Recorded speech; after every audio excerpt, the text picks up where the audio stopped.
The realms of divine and evil thoughts. ఫిలిప్పీలు 4:8 చదువుకుందాం. Philippians 4:8. Let's read that. మెట్టుకు సహోదరులారా, ఏ యోగ్యత అయినను మెప్పైనను ఉండినెడలా, ఏవి సత్యమైనవో, ఏవి మాన్యమైనవో, ఏవి న్యాయమైనవో, ఏవి పవిత్రమైనవో, ఏవి రమ్యమైనవో, ఏవి ఖ్యాతి గలవో వాటి మీద ధ్యానం ఉంచుకొనుడి. Right. The realms of divine and evil thoughts. Okay, చూడండి, వర్షం వచ్చే ముందు మనకి ఏం కనపడతాయి? పైన మేఘాలు. That's the realm of cloud before the rain.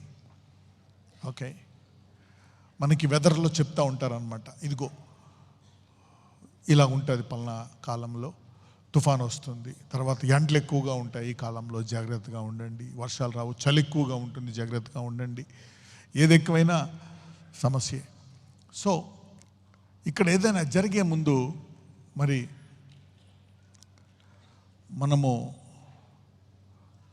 అది ముందు మనము జరగడం చూస్తాం. ఓకే, ఆత్మల లోకములో మనం దాన్ని చూస్తామన్నమాట. బైబిల్లో కూడా మనం చూసాం, ఎవరినైనా ఆశీర్వదించే ముందు, ఎవరినైనా ఒక శ్రమ గుండా తీసుకెళ్లే ముందు యేసుప్రభువు వారు ముందే చెప్తారు. పేతురుకి ముందే చెప్పారు, పేతురు నిన్ను శోధించడానికి అపవాది అడుగుతున్నాడు. ఓకే, సో నువ్వు పడిపోతావు, కానీ తర్వాత తిరిగి లెగుస్తావు, నువ్వు లేచిన తర్వాత అనేకుల్ని బలపరచు. That's he saw the realm before. యేసుప్రభువు వారు ముందే చూశారు. యోబులో మనకి క్లియర్గా చెప్తారు అక్కడ ఏం జరిగింది అని. అటు ఇటు వెళ్తూ వచ్చినప్పుడు సంభాషణ ఏం జరిగింది ఇక్కడ జరిగే ముందు. ఎంతమందికి అర్థమైంది ఇది? అదొక దాన్ని realm అని ఇంగ్లీష్లో అంటాం అన్నమాట.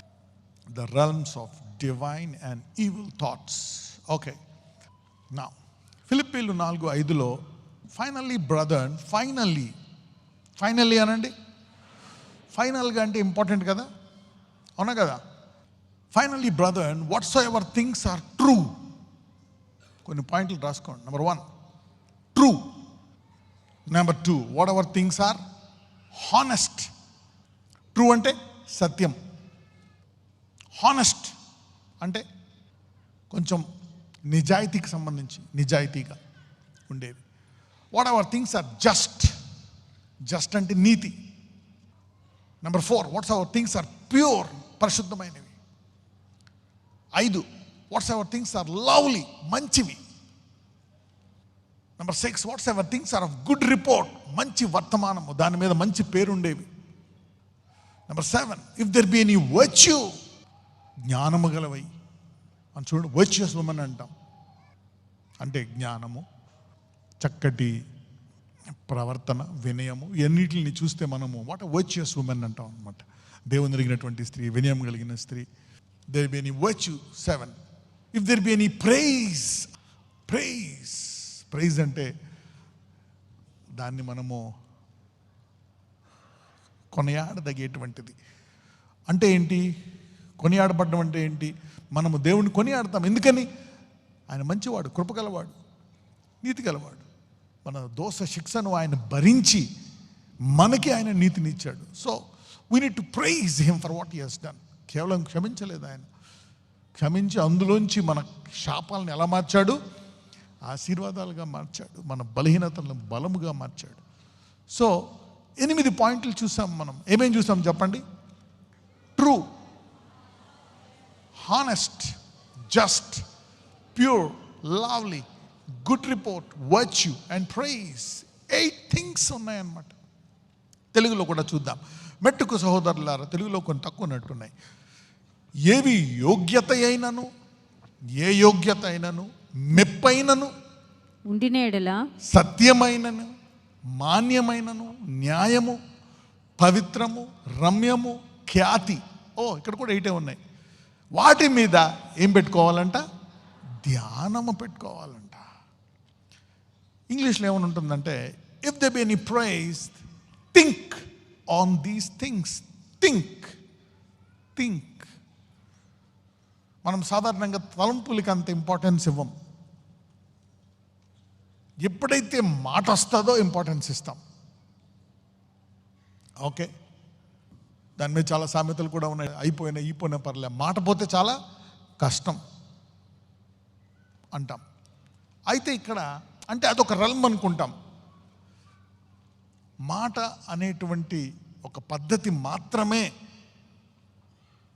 ఇబ్బందికరంగాను లేక మంచిగా లేక ఆశీర్వాదకరంగా ఉంటుంది అనుకుంటాం. అయితే ఇక్కడ మాట మీద కాకుండా దేని మీద మరి ఫైనల్గా నువ్వు దేని మీద ఎక్కువ ఆలోచించాలి, దేని మీద నువ్వు ఫోకస్ చేయాలని చెప్తున్నాడు ఇక్కడ. థింక్ అంటే ఏంటి? థింక్ అంటే ఆలోచన అంటే ఏంటి? మనసులో వచ్చేది ఆలోచన. మాటకు ముందు మనకు అది ఎక్కడొస్తుంది? ఆలోచన. అంటే ఇక్కడ భక్తుడు ఫిలిప్పీలకు రాస్తున్నప్పుడు ఫైనల్గా వాళ్ళకి ఏం చెప్తున్నాడు, ఒక్కొక్క చాప్టర్లో ఒక్కొక్క మర్మం బోధిస్తాడు, అనేక మర్మాలు చెప్తూ ఉంటాడు. వీళ్ళకి క్లైమాక్స్లో ఫైనల్గా ఒక్కొక్క అధ్యాయంలో ఒక్కొక్క పుస్తకానికి మంచి సారాంశం ఇస్తాడు. వీళ్ళకి ఏం చెప్తున్నాడంటే ఇవి ప్రత్యేకంగా వీటి గురించి ఏం చేయమంటున్నాడు? పని కట్టుకొని ఆలోచించండి. Think on these things. Think on these things. ఎందుకంటే మనకు ఒక శరీరం ఉంది, మనము అనేక విషయాలు చూస్తాం, అనేకమైనవి ఎదుర్కొంటాం, కొన్ని ప్రాక్టికల్గా మనం కొన్ని జరిగేవి చూస్తాం. సో గాడ్ సేస్ ఒక్కొక్కసారి జరిగేవి కూడా చూడొద్దంటాడు. ఆ యాయూరు కుమార్తె చనిపోయినా కానీ అతను ఏమంటాడు? అయినను నీవు విశ్వాసము నీవు నమ్మిన ఎడల. ఇప్పుడు దాకా చనిపోయిన ఎవరో రాలేదు, ఫస్ట్ టైం ఒక మనిషి అంటున్నాడు ఇక్కడ. ఒక మనిషి చెప్తున్నాడు, ఒక్కొక్కసారి God will give you something different. ఒక స్త్రీ వచ్చి అందరూ ఆయన చేతులు వేస్తే స్వస్థపడుతుంటే ఒక స్త్రీ వచ్చి ఏం పట్టుకుంటుంది? చెంగు పట్టుకుంటుంది. అప్పుడు అందరూ కూడా ఇక అప్పటి నుంచి మారిపోతుంది, అందరూ చెంగు పట్టుకుంటారు. ఒక అతను వచ్చి ప్రభువా నువ్వు మాట మాత్రం సెలవు. అప్పటి నుంచి అందరూ అంటారు చాలు నువ్వు మాట అయిపోయింది. You see now one man can change the realm of the belief system of the planet instead of following the whole world. One man's thought, ఒక మనిషి యొక్క తలంపు వ్యవస్థ యొక్క విశ్వాసాన్ని కొత్త స్థాయికి తీసుకెళ్ళిపోవచ్చు. ఒకవేళ దేవుడు నీకు ఏదైనా చెప్తే ప్రపంచంలో ఎవరికి జరగకపోయినా నీకు జరిగి తీరుతుంది. అబ్రహాంకి ఒక్క సాక్ష్యం లేదు, సారమ్మకి ఒక్క సాక్ష్యం లేదు. ఒక్క సాక్ష్యం ఉందా? ఇన్ని సాక్ష్యాలు ఉన్నా చాలామంది ఇంకా నమ్మట్లేదు. అక్కడ ఒక్క సాక్ష్యం లేదు, అయినా వాళ్ళు విని బలము పొంది జరుగుతుందని నమ్మి ఆ కుమారుణ్ణి పొందుకున్నారు వాళ్ళు. యు సీ దట్ నా.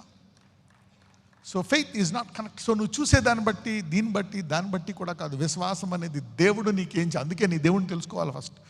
దేవుడు నీకేం చెప్పాడు? ఎవరికి జరగలేదా ఇక ముందు జరగకూడదు అవదా, నీకు జరిగి తీరుతుంది. That's faith. That is faith. పక్కన చెప్పండి విశ్వాసం అంటే ఇది అని చెప్పండి. యా, అందరికీ జరిగేది నీకు జరుగుతుంది. యా, అందరికీ జరిగేది కూడా నీకు జరుగుతుంది. But I'm giving N ideal standard for faith.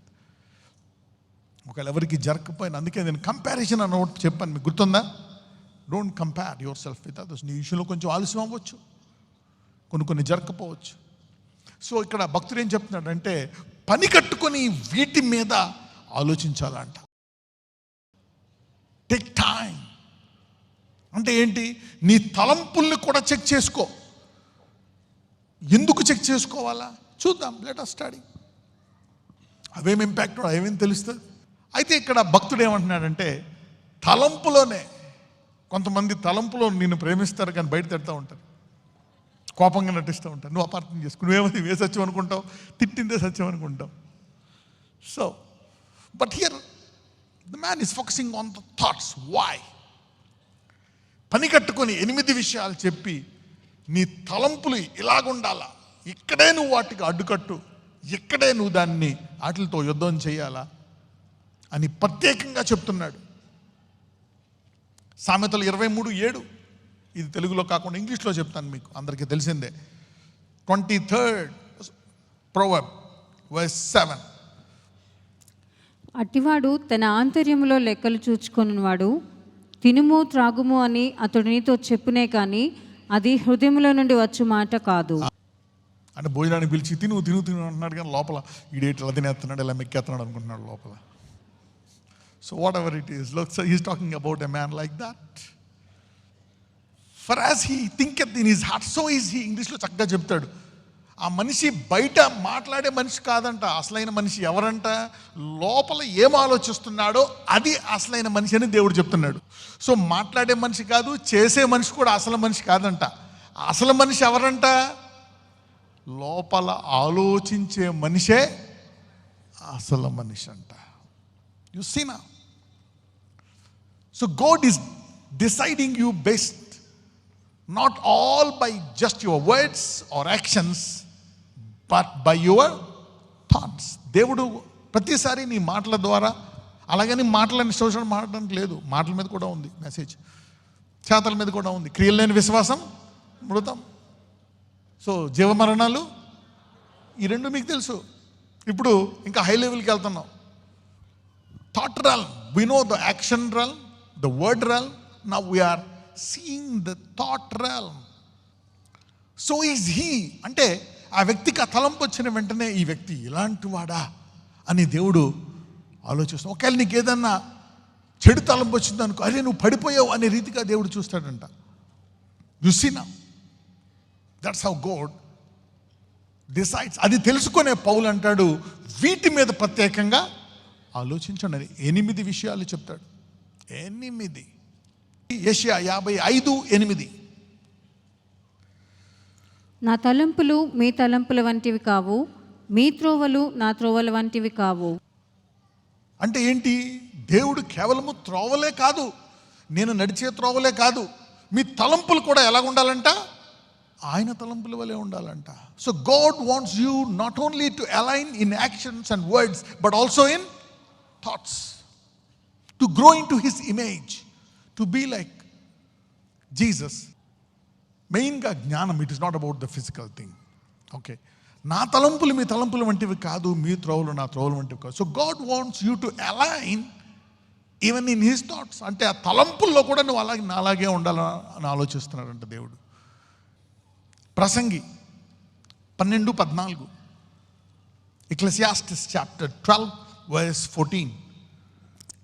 గూఢమైన ప్రతి అంశమును గూర్చి దేవుడు విమర్శ చేయనప్పుడు. గూఢమైన ప్రతి అంశమును గూర్చి అంటే చీకట్లో చేసేది కాదు, రహస్యంగా చేసేది కాదు, తలంపుల్లో వచ్చేది కూడా, దాని విషయమై కూడా విమర్శ చేస్తాడంట. వాట్? గూఢమైన ప్రతి అంశమును గురించి దేవుడు విమర్శ చేయనప్పుడు ఆయన ప్రతి క్రియను అది మంచిదే గాని చెడ్డదే గాని తీర్పులోనికి తెచ్చును. అంటే క్రియ మాత్రమే కాదు, మాట మాత్రమే కాదు, మంచి మాట చెడ్డ మాట, దేని విషయంలో కూడా తీర్పు తీర్చాడంట. దేని విషయమో? What is this realm? What is this realm? ఈ వాక్యము తర్వాత అనేకుల స్థాయి నూతనపరచబడుతుంది. I'm telling you, this sermon will bless your soul, spirit and body and mind as well.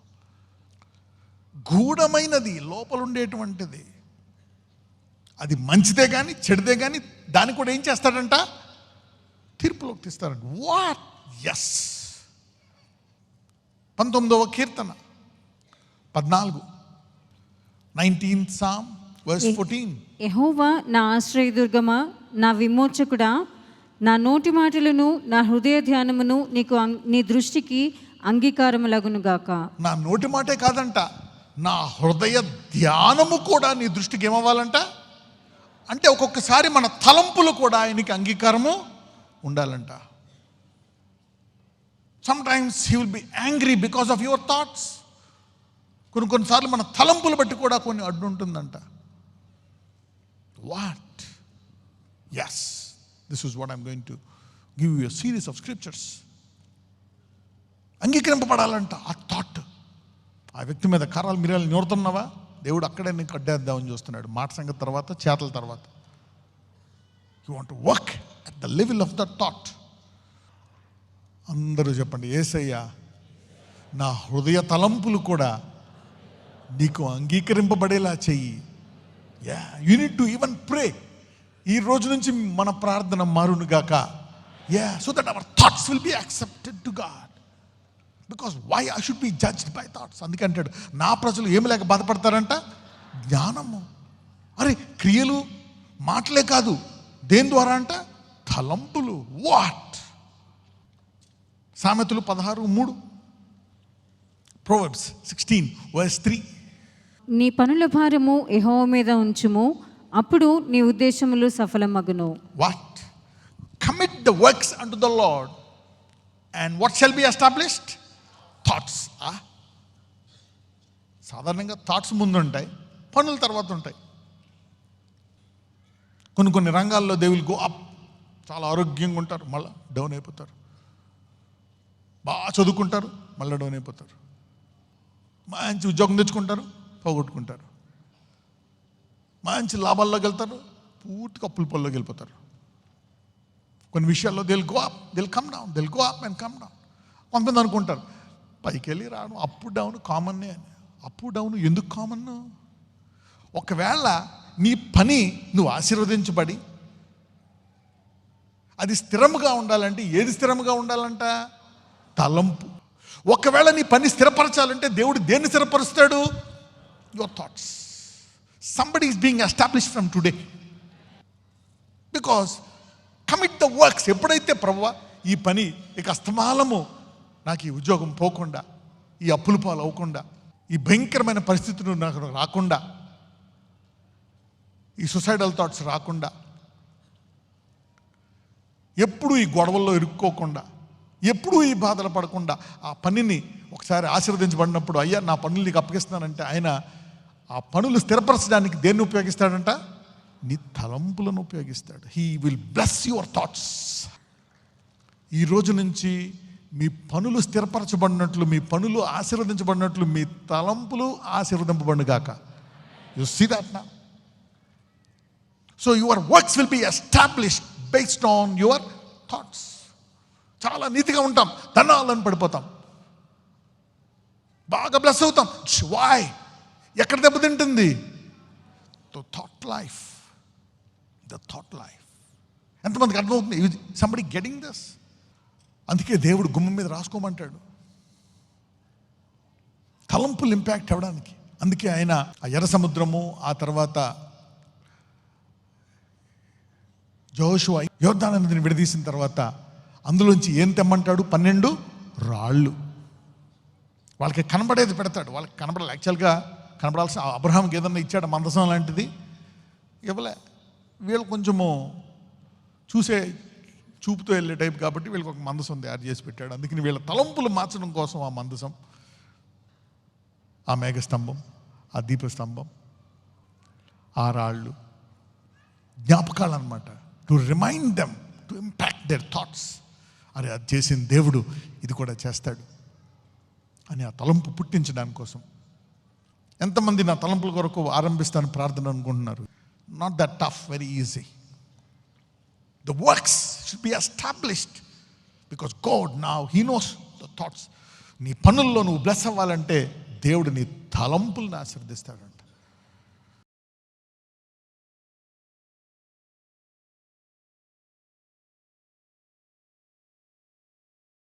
నజరేయుడైన యేసయ్య ఇదిగో ఎక్కడ వారు కుడి హస్తం పెట్టుకున్నారు. ఎన్ని సంవత్సరాల నుంచి, ఎన్ని తరాల నుంచి ఉందో ఆ బాధ, ఆ వేదన, అది తీసివేయండి నాయన. స్వస్థపరచండి. తలనొప్పి, సైనస్, మైగ్రెయిన్, కనుచూపు, చెవు, ముక్కు, నోరు, థైరాయిడ్, గుండె జబ్బలు, ఊపిరితిత్తుల వ్యాధులు, కిడ్నీలో వ్యాధులు, లివర్లో వ్యాధులు, పేగుల్లో వ్యాధులు, అయ్యా ఎముకలు, చర్మములు, yes lord, every organ, fibre, మోకాళ్ళు, జ్వరాలు, lord heal them now, set them free. కనని గర్భాన్ని కనే గర్భముగా చేయండి అయ్యా. ఇదిగో యెహోవా యందు వేచి ఉంచువారు నూతన బలం పొందుతారన్నావు. వృద్ధాప్యములో అయ్యా ఇదిగో 40 దాటిపోయాయి, 50 దాటిపోయాయి, 60 దాటిపోయాయి అనుకున్న వారికి నూతన బలాన్ని దయచేయండి. నీ వాక్యంలో సెలవిచ్చావు నాయన, నీవు ఘనంగా ముగిస్తావు. I have good thoughts for you to give an expected and you want to give us a good finish. Lord వృద్ధాప్యంలో ఇంతే అని డాక్టర్లు అంటారు, కానీ నీ అందు మేము వేచున్నాం కాబట్టి give us new strength and health. Let it be a generational blessing. Healers తల నుంచి అరికాల వరకు ముట్టండి, స్వస్థపరచండి అయ్యా. నజరేయుడైన యేసువని ప్రార్థిస్తున్నాం. ఆమేన్.